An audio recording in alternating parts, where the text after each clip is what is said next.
ಜಮಖಂಡಿ ಮಹಾನಗರದಲ್ಲಿ ನಾಡಹಬ್ಬ ದಸರಾ ಉತ್ಸವದ ನಿಮಿತ್ತ ಶ್ರೀ ಮುತ್ತಿನಕಂಟಿ ಹಿರೇಮಠ ಮಠದಲ್ಲಿ ದಿನಾಂಕ 4/10/2024ರಂದು ಪರಮ ಪೂಜ್ಯರ ದಿವ್ಯ ಸಾಹಿತ್ಯದಲ್ಲಿ ಮತ್ತು ಶ್ರೀಮಠದ ಸದ್ಭಕ್ತರು ಶ್ರೀ ರಾಣಿ ಚೆನ್ನಮ್ಮ ಮಹಿಳಾ ಮಂಡಳ ಜಮಖಂಡಿ ಇವರ ಸಹಯೋಗದಲ್ಲಿ ಕುಂಕುಮಾಚರಣೆ ಕಾರ್ಯಕ್ರಮ, ವೈದಿಕತ್ವ ಶ್ರೀ ರೇವಣಯ್ಯ ಶಾಸ್ತ್ರಿಗಳು ತೇರದಾಳ್, ಶ್ರೀ ಮುರುಗಯ್ಯ ಶಾಸ್ತ್ರಿಗಳು ಸೌದಿ ಕುಂಕುಮಾರ್ಚನೆ ಕಾರ್ಯಕ್ರಮ ನಡೆಸಿಕೊಟ್ಟರು. ಪ್ರವಚನ ನುಡಿ ಪ್ರವಚನ ಕೇಸರಿ ವೇ ಮು ಶ್ರೀ ಶ್ರೀಶೈಲ್ ಮಹಾಸ್ವಾಮಿಗಳು ನವಲಗಿ ಇವರು ಶ್ರೀದೇವಿ ಪುರಾಣ ಪ್ರವಚನ ನಡೆಸಿಕೊಟ್ಟರು. ಶ್ರೀ ಬ್ರ ಶಿವಲಿಂಗ ಪಂಡಿತಾರಾಧ್ಯ ಶಿವಾಚಾರ್ಯರು ಶ್ರೀ ಮುತ್ತಿನಕಂಟಿ ಹಿರೇಮಠ ಜಮಖಂಡಿ ಇವರ ಅಧ್ಯಕ್ಷತೆಯಲ್ಲಿ ಶ್ರೀ ರಾಣಿ ಚೆನ್ನಮ್ಮ ಮಹಿಳಾ ಮಂಡಳ ಜಮಖಂಡಿ ಪದಾಧಿಕಾರಿಗಳು ಸುನಿತಾ ಬ ಬಳಗಾರ್, ರೋಹಿಣಿ ಜನವಾಡ್, ರಾಜೇಶ್ವರಿ ಚೌಗ್ಲಾ, ಶಶಿಕಲಾ ಬಿರಾದಾರ್, ಅಶ್ವಿನಿ ಚೌಗ್ಲಾ, ಪಾರ್ವತಿ ಸಿ ಕೊಣ್ಣೂರ್ ಇನ್ನೂ ಹಲವು ಪದಾಧಿಕಾರಿಗಳು ಸದಸ್ಯರು ಉಪಸ್ಥಿತರಿದ್ದರು. ವರದಿ ರವಿ ದೊಡ್ಮನಿ, RD ನ್ಯೂಸ್, ಜಮಖಂಡಿ. ನಾಗಸ್ಯ ಪೃಷ್ಠಮಪಿ ಸಂವಸಾನೋ ವೈಷ್ಣವೀಂ ಲೋಕ ಇಹ ಪಿತಾನೋ ರಾಸತಾಂ ದೀರ್ಘಮಾಯುಃ ಶತಂ ಜೀವ ಶರದೋ ವರ್ಧಮಾನ ಇತ್ಯಪಿ ನಿಗಮೋ ಭವತಿ ಶತಮಿತಿ ಶತಂ ದೀರ್ಘಮಾಯುಃ ಮರುತಗೇನ ವರ್ಧಗಂತಿ ಶತಮೇನಮೇವ ಶತಾತ್ಮಾನಂ ಭವತಿ ಶತಮನಂತಂ ಭವತಿ ಶತಮೈಶ್ವರ್ಯಂ ಭವತಿ ಶತಮಿತಿ ಶತಂ ಬಹು ಸಡಗಾರದಿಂದಲೇ ವರಗಾನ ಕೊಟ್ಟಿ ಜಯ ಮಂಗಲಂ ಜಗದಂಬಾ ನಿನ್ನ ನಯನ ತೆರೆದು ನೋಡೆ ಶ್ರೀ ಶಾರದಾಂಬ ಜಯ ಮಂಗಲಂ ಜಗದಂಬಾ ಸರ್ಪಭೂಷಣದ ಹಿರಿಯರನ್ನ ಹೂಗುಚ್ಛದಿಂದ ಸನ್ಮಾನಿಸ್ತಾ ಇದ್ದಾರೆ. ಬೇಕಂತೂ ನೆನಪಿಸ್ಕೊಳ್ತಾರೆ.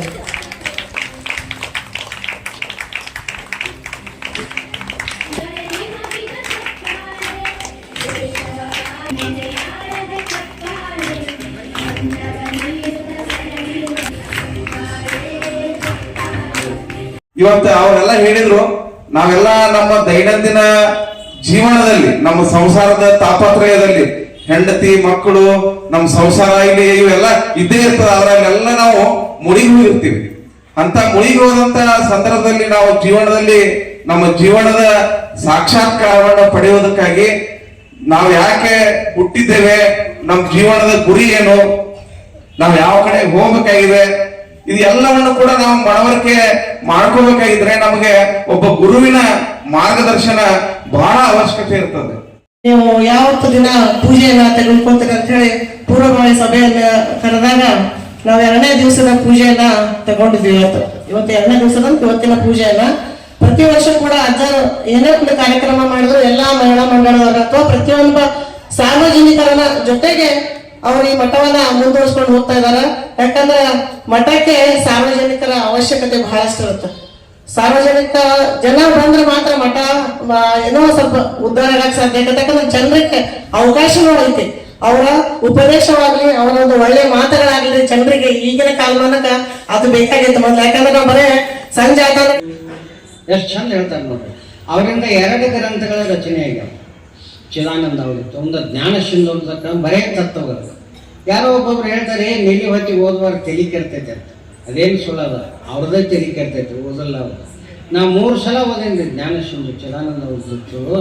ಮತ್ತು ತಲೆ ಕೆಟ್ಟಿದ್ರೆ ನಿಮ್ಮ ಮುಂದೆ ಯಾಕೆ ಬರ್ತೀನಿ ವಿಚಾರ ಮಾಡ್ಬೋದು. ಬಹಳ ತತ್ವಭರಿತವಾಗಿರ್ತಕ್ಕಂಥ ಬರೇ ಪಂಚೀಕರಣ ಐತದ. ಈ ರೀತಿಯಾಗಿ ಜ್ಞಾನ ಯಾರಿಗೆ ಬೇಕೋ ಜ್ಞಾನ ಸಿಂಧು ಓದ್ರಿ. ಆಮೇಲೆ ಯಾರಿಗೆ ಫಲ ಬೇಕೋ ಆ ಫಲದ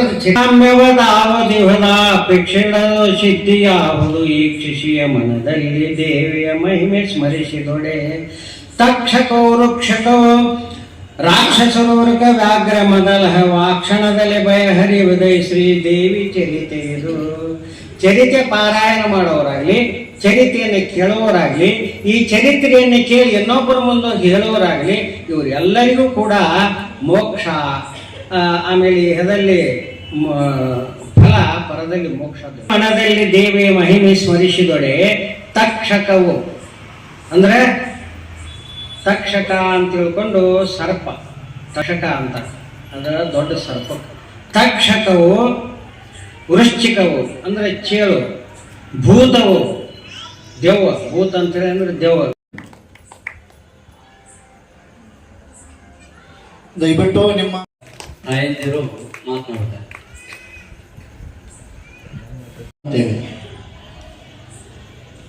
ಒಂದು ಸತ್ವಗುಣ, ರಜೋಗುಣ, ತಮೋಗುಣ ಅಂತೇಳಿ.